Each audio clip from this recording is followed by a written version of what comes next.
पाकिस्तानला आणखी एक मोठा धक्का बसला आहे, कारण युरोपियन एअरलाइन्सनेही पाकिस्तानी हवाई मार्गाचा वापर टाळलाय। भारतात येताना किंवा भारतातून युरोपला परत जाताना या एअरलाइन्स पाकिस्तानी हवाई क्षेत्रातून उड्डाण करणार नाही।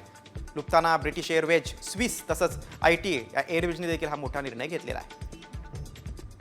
30 एप्रिलपासून हा बदल दिसून येतोय। 2 मे पासून ITA एअरवेज आणि LOT पोलिश एअरलाइन्सनं देखील पूर्णपणे पाकिस्तानच्या हवाई क्षेत्रातून उड्डाण करणं थांबवलंय। युरोपियन एअरलाइन्सचा पाकिस्तानला हा मोठा धक्का आहे। अनेक विमान कंपन्यांनी आता पाकिस्तानच्या हवाई हद्दीतून जाणं टाळलेलं आहे। बघा काय काय परिणाम आहे। Munich Delhi, Frankfurt Mumbai, Frankfurt Hyderabad, Bangkok Munich आणि रोम दिल्ली या फ्लाइट्सवर परिणाम आहे।